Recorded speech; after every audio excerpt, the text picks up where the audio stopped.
देश में पिछले 4 सालों से एक चली आ रही है कि जो विचार नएपन पे उनको कुचल दो और उनको दरकिनार कर दो और उनको मार दो। कल ठीक 15 अगस्त से 2 दिन पहले लुटियन जोन में कॉन्स्टिट्यूशन क्लब के पास कॉन्स्टिट्यूशन क्लब के बाहर उमर खालिद पर हमला होता है और उमर खालिद जो हमारे साथ इस वक्त मौजूद हैं। उमर, ये हमको बताएं कि क्या ये हमला मीडिया की उस जो आपकी जो छवि बनाई गई है ये उसका नतीजा है? देखिए, हमलावर कौन था, उसका क्या उद्देश्य था, ये तो दिल्ली पुलिस बताएगी। लेकिन जो एक माहौल देश में पैदा किया गया है कि अगर आपको किसी के विचार पसंद नहीं आते, कोई रूलिंग पार्टी का विरोध करता है, रूलिंग पार्टी की नीतियों का विरोध करता है, तो आप उसको देशद्रोही बता दें, देशद्रोही घोषित कर दें, उसके खिलाफ दुष्प्रचार फैलाएं।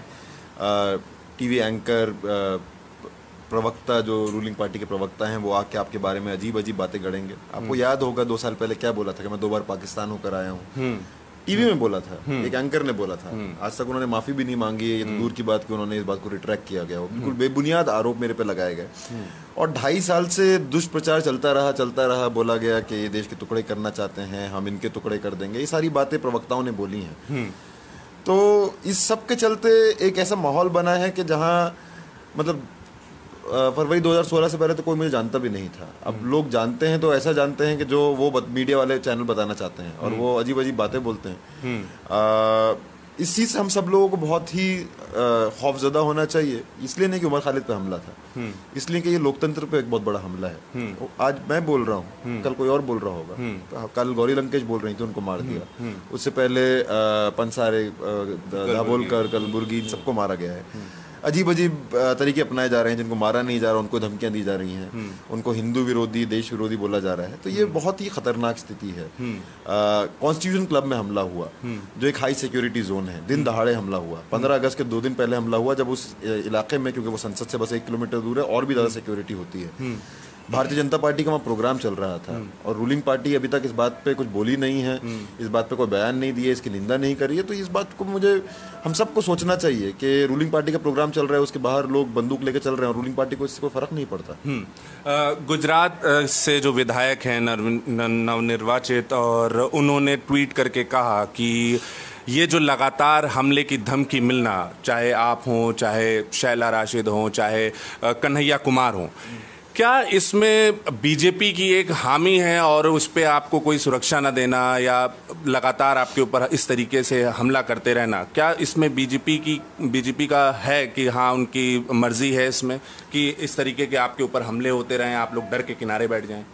देखिए, डर के किनारे तो कोई नहीं बैठ रहा। ये आई थिंक हमने 2.5 साल में ये मैसेज एम्पली उन लोगों को दे दिया है। लेकिन एक बात मैं आपके सामने बोलना चाहूँगा और बहुत गुस्से से बोलना चाहूँगा, क्योंकि जो कल हुआ, मतलब एक इंसान की जान जा सकती थी। आप भारतीय जनता पार्टी सत्ता में है, आप सत्ता में बने रहना चाहते हैं, आपको सत्ता से बहुत प्रेम है, आप राजनीति करना चाहते हैं। लेकिन अगर आपकी राजनीति लोगों की जान पे खेल के बने तो ये बहुत ही घटिया राजनीति है। पिछले 3 साल से, चाहे मैं हूं, चाहे कन्हैया कुमार हो, चाहे शैला राशिद हो, हमारे बारे में जिस किस्म से दुष्प्रचार किया जाता है, आप टुकड़े गैंग, आप हमारा ट्विटर खोल के देख लीजिए, जिस किस्म से गालियां दी जाती हैं, जिस किस्म से धमकियां दी जाती हैं। हम तीनों लोगों को टारगेट बनाया गया बिकॉज हम तीनों लोगों ने वहाँ, जब जेएनयू पे हमला किया गया, मुझको अरेस्ट किया, कन्हैया कुमार को अरेस्ट किया, शैला रशीद ने वो आंदोलन लड़ा, हम लोग बाहर आए, हमने उसके बाद चुप नहीं हुए, हमने अपनी बात रखी सरकार के सामने। सरकार को हमारी बातें पसंद नहीं है क्योंकि हम उसकी जो गलत नीतियां हैं, उसकी जो जन विरोधी नीतियां हैं, उसके बारे में बोलते हैं। हम बात करते हैं कि मोदी साहब ने जो 2 करोड़ रोजगार का वादा किया था, उस 2 करोड़ रोजगार का क्या हुआ? 4 साल हो गए, 9 करोड़ रोजगार होने चाहिए, तो उसका 1% भी रोजगार पैदा नहीं कर पाए हैं। 24 लाख रोजगार अभी भी खाली वैकेंसी है, वो नहीं भरे जा रहे हैं। आपने बात किया था कि आप मिनिमम सपोर्ट प्राइस देंगे किसानों को, आपने आज तक वो मिनिमम सपोर्ट प्राइस किसानों को नहीं दिया है। आप बोले थे, बड़े बड़े नारे लगाए थे कि बहुत हुआ नारी पे वार। जब नारी पे वार हो रहा है, चाहे उन्नाव पे हो, चाहे कठुआ में हो, आपके विधायक उसमें शामिल हैं, आपके विधायक बलात्कारियों के लिए सपोर्ट कर रहे हैं, हमने इस पर बढ़ चढ़ के बोला। हमने बात करी कि आप करप्शन की बात करते थे, क्या ये करप्शन, कांग्रेस करप्ट पार्टी है, हम करप्शन मिटाएंगे। आपके ही कार्यकाल में नीरव मोदी, ललित मोदी, मेहुल चौकसी, आपके जो दोस्त थे, वो इस देश को इतने करोड़ों रुपये लेके चले जाते हैं और आप उस पर कुछ नहीं बोलते हैं, जो चौकीदार अपने आप को बोलते थे। इन सब बातों पे हमने बहुत सामने आके बात रखा है। हमने अपने वर्ड्स को मिन्स नहीं किया है, जो सच है उसको सच की तरह पेश किया है। और ये बात बहुत ही स्वाभाविक है कि जो रूलिंग पार्टी है उसको हमारे विचार पसंद नहीं है। जरूरी भी नहीं है पसंद हो। लोकतंत्र में जितना रूलिंग पार्टी का स्पेस है उतना विपक्ष का स्पेस है, उतना नागरिकों का भी स्पेस है। नरेंद्र मोदी साहब प्रधानमंत्री हो सकते हैं, लेकिन नरेंद्र मोदी साहब भी इस देश के नागरिक हैं, मैं भी इस देश का नागरिक हूँ। हम दोनों के बराबर अधिकार हैं। आज मेरे पे हमला होता है, कल नरेंद्र मोदी साहब जाके भाषण देंगे लाल किले से। मैं पूछना चाहता हूं नरेंद्र मोदी साहब से, आपको फर्क भी पड़ता है आपके कार्यकाल में छात्रों पे हमला किए जा रहे हैं? क्या आप इस बात को वहां अपने रेड फोर्ट से बोलेंगे? क्या आप इस बात की गारंटी देंगे कि आपके नीतियों का विरोध करने वालों पे हमले नहीं किए जाएंगे? आपकी नीतियों का विरोध करने वालों को तमगे नहीं लगाए जाएंगे? आपकी नीतियों का विरोध करने वाले के खिलाफ आपकी पार्टी के प्रवक्ता आके दुष्प्रचार नहीं फैलाएंगे? देखिए, एक बात मैं बहुत सीधे शब्दों में सीधे बोलना चाहता हूँ। 9 फरवरी 2016 को कुछ घटना घटी। अभी आज 14 अगस्त 2018 है, 2.5 साल से ज्यादा हो चुके हैं। आज तक पुलिस इस केस में आरोप पत्र दर्ज नहीं कर पाई है। दलील के तौर पे मान लेते हैं कि जो प्रवक्ता है उनके बोल रहे हैं वो सच बात है। तो ये प्रवक्ता ये डिमांड क्यों नहीं करते पुलिस से कि आप आरोप पत्र दर्ज कीजिए, मुकदमा शुरू कीजिए, इनको कन्विक्ट कीजिए? देशद्रोह के मुकदमे में 14 साल की जेल होती है, हमको 14 साल जेल में भेजिए। या क्या यह बात आप भी जानते हैं कि अगर ये मुकदमा कोर्ट में जाएगा तो ये दूध का दूध पानी का पानी हो जाएगा और ये झूठे आरोप साबित हो जाएंगे, झूठे थे?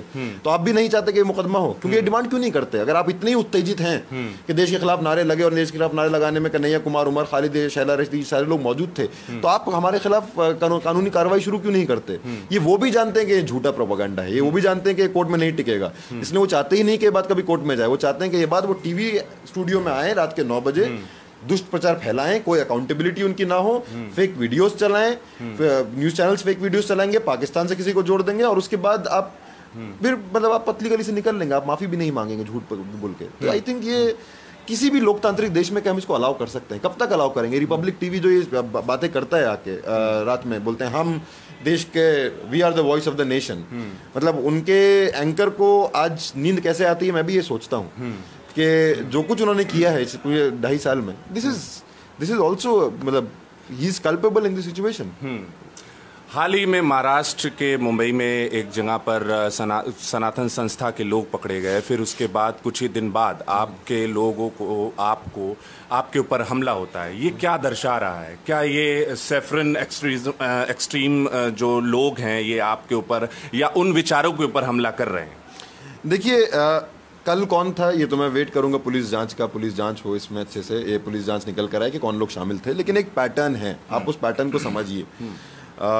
कल जब गौरी लंकेश को मारा था तो कुछ चैनल इस चीज़ को पूरा ट्विस्ट करना चाह रहे थे। ये बोल रहे थे कि इसमें राइट विंग का हाथ नहीं है, दक्षिणपंथी ताकतों का हाथ नहीं है, ये नक्सलियों ने किया है।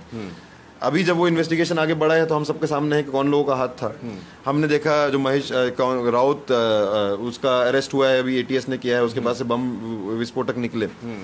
तो एक चीज बार बार दबाने की कोशिश करी जा रही है। कुछ लोग हैं जो ये संघ परिवार, जो एक परिवार है जिसमें पता नहीं कितने संगठन हैं, नाम बदल बदल के भी संगठन बनाते रहते हैं, उनके उनके कार्यकर्ता क्या करते हैं, किस किस्म से वो लोग शामिल पाए गए हैं इन सब चीजों में, उसके बावजूद भी वो ये बात बोलते हैं कि हम एक सांस्कृतिक संगठन है। कैसा सांस्कृतिक संगठन है? आप तो इस देश की संस्कृति पे हमला कर रहे हैं, इस देश के भाईचारे पे हमला कर रहे हैं, इस देश में जो सवाल करने की परंपरा है उस पे हमला कर रहे हैं। तो आप तो सबसे ज्यादा देश के टुकड़े आप कर रहे हैं, देश की संस्कृति के टुकड़े कर रहे हैं, देश को आप जाति के आधार पर बांट दे रहे हैं। भीमा कोरेगांव में 1 जनवरी को कुछ हिंसा होती है, 31 दिसंबर को हम लोग भीमा कोरेगांव से कुछ चंद किलोमीटर दूर पुणे में हमने जाके वहाँ एक प्रोग्राम में पार्टिसिपेट किया था। फौरन से टीवी डिबेट शुरू हो जाती है कि उमर खालिद और जिग्नेश मेवानी भड़काऊ भाषण दिए। वो क्या भड़काऊ भाषण थे? उस भाषण में क्या भड़काऊ था? आज तक वो सामने नहीं आया है। आज तक वो ये बात बोलेंगे भी नहीं क्या भड़काऊ था, बस बोल देते हैं भड़काऊ भाषण है। लेकिन वहीं शंबाजी भीड़े और मिलिंद एकबोते, जिन लोगों को वहाँ अक्यूज बनाया गया, जिन पर SC/ST prevention of atrocity act में उनको बुक किया गया, उनकी कभी गिरफ्तारी नहीं होती है। और क्या ये बात चौंकने वाली बात है कि वो इंसान है शंबाजी भीड़े जिनको नरेंद्र मोदी ने बोला था कि महापुरुष हैं, तपस्वी हैं? ये बात चौंकने की बात है कि वहाँ के मुख्यमंत्री देवेंद्र फडणवीस उनके साथ स्टेज में मौजूद थे। तो जो लोग, जिन लोगों से देवेंद्र फडणवीस और नरेंद्र मोदी प्रेम करते हैं, चाहे वो कोई भी क्रिमिनल एक्टिविटी में शामिल हो, उनको छोड़ दिया जाएगा और कुछ लोगों को उनको बचाने के लिए स्केपगोट बनाया जाएगा और एक बिल्कुल एक फर्जी डिबेट देश में पैदा करी जाएगी कि ये लोग देश विरोधी हैं। हमने देश में नौकरियां किसी से नहीं छीनी है, हमने देश में किसानों का अधिकार किसी से नहीं छीना है, हमने देश के संसाधनों की लूट के लिए पूंजीपतियों को बुला के नहीं भेजा है, हमने मेहुल चौकसी को इस देश से नहीं भगाया है, हमने ललित मोदी को इस देश से नहीं भगाया, हमने विजय माल्या को इस देश से नहीं भगाया है, हमने इस देश के विश्वविद्यालयों पर हमला नहीं किया है, हमने इस देश में जब बजट पेश होता है तो उसमें जो शिक्षा पे खर्चा होना चाहिए उसको कम नहीं किया है, ये इस देश की सरकार ने किया है। इस देश की बर्बादी अगर कोई कर रही है तो इस समय की सरकार है, और उसके खिलाफ आवाज उठाना हमारा लोकतांत्रिक अधिकार है। ये देश जितना नरेंद्र मोदी का है उतना उमर खालिद का भी है, ये देश जितना अमित शाह का है उतना कन्हैया कुमार का भी है, ये देश जितना स्मृति ईरानी का है उतना शैला रशीद का भी है। और इस देश में हम रहेंगे, इस देश को हम बेहतर बनाएंगे, इस देश में हम लोकतंत्र को स्थापित करेंगे, जितने लोकतंत्र पे हमला उसके खिलाफ लड़ेंगे। इस किस्म के घटिया टैक्टिक्स से, इस किस्म के घिनौना कायर पीछे से आके आप हमला करेंगे, जान से मारने की कोशिश करेंगे, इससे कोई डरने वाला नहीं। जब आपके ऊपर हमला हुआ उसके ठीक बाद आपने जस्ट उसके बाद आपने बयान दिया कि मुझे ऐसा लगा कि गौरी लंकेश के बाद अगला निशाना मैं हूं, तो इसके पीछे किस तरह, मतलब कुछ सोच जो आपके ऊपर हमला करती है, क्या बोलेंगे इस पर? देखिए, ये मुझे सोच इसलिए आई क्योंकि ये सोच मेरे दिमाग में कई बार आई है। गौरी लंकेश के असैसिनेशन से पहले भी ये 2.5 साल से चल रहा है, एक थ्रेट परसेप्शन बना हुआ है, बार बार थ्रेट आई है। पुलिस प्रोटेक्शन के लिए भी अप्लाई किया है, पुलिस ने अभी तक प्रोटेक्शन नहीं दिया है। मैं सवाल दिल्ली पुलिस से भी करना चाहता हूँ, क्या वो वेट कर रहे थे इस घटना का कि उसको सीरियसली लें? इस घटना के बाद भी अभी तक दिया नहीं है, तो किस चीज़ का वेट कर रहे हैं कि मुझे मार दिया जाए उसके बाद आप कुछ करेंगे? गौरी लंकेश के मौत के बाद जो राजनीतिक तौर पे मेरे से क्लोज थी, निजी तौर पे भी मेरे से क्लोज थी, जिनको मैं निजी तौर पे जानता था, मैं बहुत शेकन था। और उसके बाद मुझे लग रहा था कि कभी भी किसी वक्त ऐसा हो सकता है।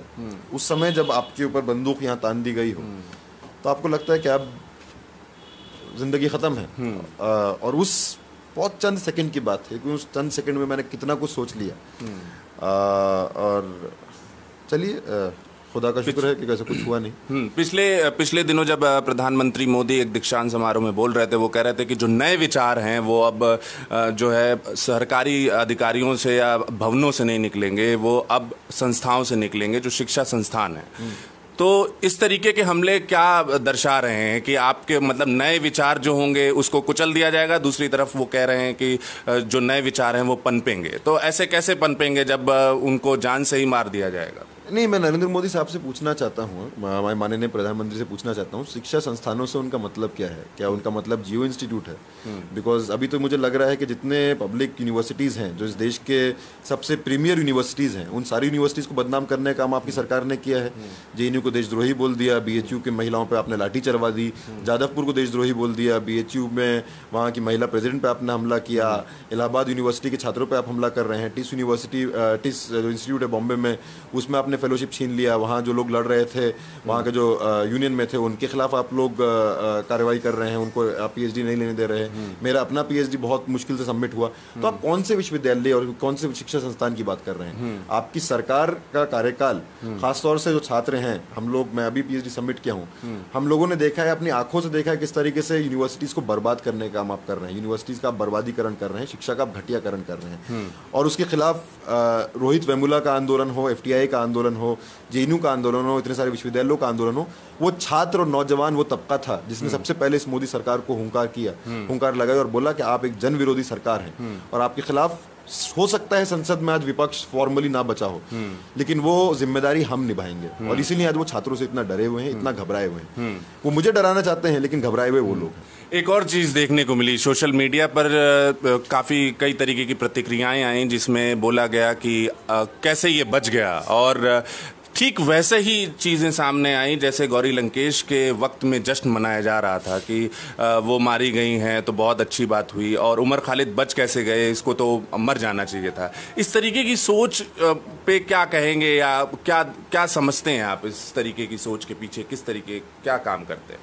मुझे तरस आती है इन लोगों पे, फ्रैंकली स्पीकिंग। गुस्सा नहीं आता है, मुझे तरस आता है इस बात पे कि नौकरियां देश में नहीं हैं, आपके पास भी नहीं है, शायद आपको गाली देने की नौकरी मिली है, बहुत ही डीह्यूमनाइज नौकरी है, आप गाली देके अपना जिंदगी गुजार रहे हैं। देश में किसानों पे जो संकट है, वो आप भी अगर किसान परिवार से आते हैं तो आपके घर में भी वो संकट है। नोटबंदी के बाद आपको भी लाइन में लगना पड़ा था, GST के बाद आप भी मैं पूरा इससे झेल रहे हैं, आपके भी कारोबार खत्म हो गए हैं। जो देश में महंगाई है, जब पेट्रोल पंप पे जाते हैं तो आपको भी समझ में आता होगा कितने अच्छे दिन आए हैं और किसके अच्छे दिन आए हैं। उसके बावजूद आपको ये लगता है कि उमर खालिद इस देश का खतरा है, तो मुझे आपको बस तरस आता है। एक और बात बोलना चाहूँगा कि ये बहुत ही संजीदगी से हमको सोचना चाहिए। हिंसा जितना खौफनाक नहीं है, हिंसा का जस्टिफिकेशन और हिंसा होने पे सेलिब्रेशन ये उससे ज़्यादा खौफनाक है। और इस शासन में प्यादे से लेके बादशाह तक सब लोग इस नफरत की राजनीति में लिप्त हैं। जब गौरी लंकेश को मारा था और गौरी लंकेश को जो गाली देके ट्वीट लिखा था, उस इंसान को प्रधानमंत्री फॉलो करते थे। जब मेरा प्रधानमंत्री ही गाली गलौज करने वाले लोगों को फॉलो करता है, उनको शय देता है, तो मैं क्या बोलूं। जब मेरे देश के यूनियन मिनिस्टर जाके जिन लोगों ने मर्डर किया है, जो कन्विक्ट हुए हैं, उनको जाके माला चढ़ाता है, तो फिर मैं क्या बोलूं। जब अखलाक के मारने वालों को सरकारी नौकरी दी जाती है, तो मैं क्या बोलूं। मैं बोलना चाहूंगा इस देश के नागरिकों से कि अब वक्त आ गया है कि हम गलत को गलत बोलें और सही को सही बोलें। और अब ये बैलेंस करने की जरूरत नहीं है। एक चीज़ गलत है और जो गलत है हम उसके खिलाफ खड़े रहेंगे। आप शायद उमर खालिद को कल मार देते, लेकिन उमर खालिद को मारने से जो ये विचार हैं, जो इस देश के विचार हैं, मेरे विचार नहीं है, इस देश की जो परंपरा है, प्रतिरोध की परंपरा है, सत्ता से सवाल करने की परंपरा है, आप उस परंपरा को नहीं दबा सकते। आरएसएस कितना भी बड़ा संगठन हो जाए, आप कितने भी सरकार बना लें, कितने भी सारे राज्यों में आप सरकार बना लें, आपकी कितनी भी सीट संसद में हो जाए, इस परंपरा को आप कभी खत्म नहीं कर सकते। आखिरी सवाल जो आपकी सुरक्षा से जुड़ा है, क्या आप दिल्ली पुलिस से सुरक्षा की मांग करते हैं? मैं दिल्ली पुलिस से सुरक्षा की मांग 2.5 साल से कर रहा हूँ। 2.5 साल से अभी तक उन्होंने मुझे सुरक्षा नहीं दी है। जो मैंने पहले भी बोला, वो किस चीज़ का इंतजार कर रहे हैं, मैंने फिर से मांग करी है। मैं आपसे भी अपील करता हूँ, तमाम लोग जो ये देख रहे हैं, मीडिया कर्मियों से भी अपील करता हूँ कि इस बात को प्रेशर बनाया जाए कि दिल्ली पुलिस मुझे सुरक्षा दे। देखिए, पुलिस प्रोटेक्शन लेना बहुत खुशी की बात नहीं है, आपके साथ पुलिस वाला हमेशा रहता है, लेकिन जिंदा रहना भी ज़रूरी है। और आज के समय मेरे लिए सेफ नहीं है शहर में कहीं भी जाना बिना सिक्योरिटी के। ये थे उमर खालिद जो हमसे बात कर रहे थे तमाम मामलों पे। आप बेशक किसी भी विचारधारा से आप एग्री ना करें, आप सहमत ना हो, मगर किसी का कत्ल करना या कत्ल करने की कोशिश करना या उसके ऊपर जानलेवा हमला करवाना किसी भी तरीके से जस्टिफाई नहीं करता है उस चीज़ को। बोलता हिंदुस्तान के लिए आदिल वसीम, शुक्रिया।